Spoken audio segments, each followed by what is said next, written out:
The Psychic, 1977. Suddenly she could see into the future and saw her own murder. This is a Lucio Fulci film, one of my favorite revered horror directors, Italian horror directors. And I really didn't like this one. It's way too long. Should have been trimmed up a lot more. It's like an hour and 37 minutes of cliche stages. And so let's set it up here. The main character, played by Jennifer O'Neill, she's the psychic. She's basically a fledgling clairvoyant. And in the opening scene, it starts off with her as a little girl. She witnesses her own mother's suicide by jumping off of a cliff.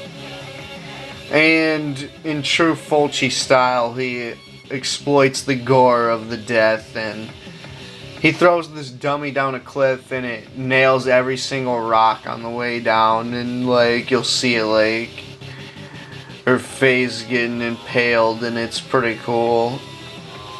True Fulci style.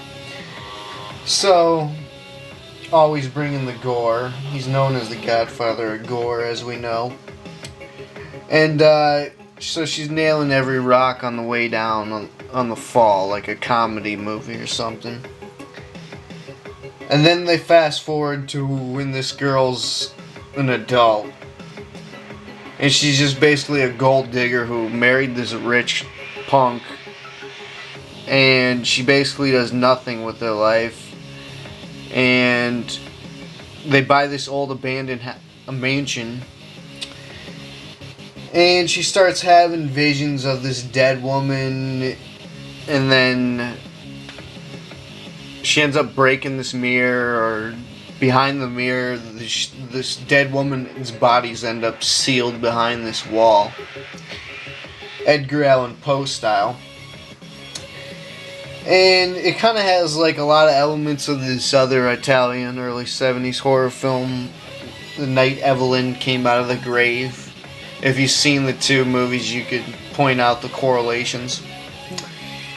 And so then it just basically goes along these stages of her investigating it one at a time, and all the things you've seen before in movies, like, oh, I had psychic visions. Oh, my husband doesn't believe me. Oh, I'm going to go to the shrink. Oh, the shrink's going to prescribe some drugs to me.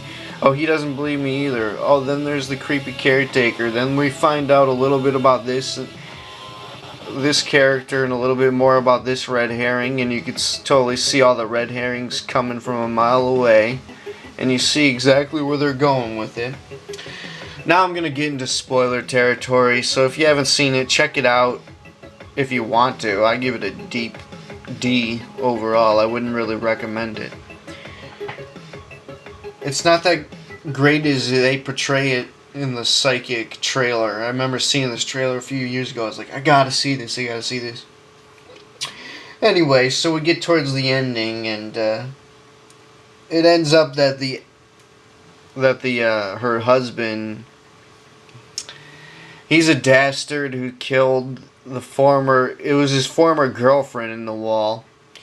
In the whole movie, the woman doesn't think it's her husband. She's the only one, even though the audience knows. And he's no Mason, but he could seal off people into walls like one. And he could also keep a secret like one. And he ends up killing her and sealing her off in the wall, and essentially gets away with it, is what they imply. Because he sealed her off completely, and in the same wall, actually.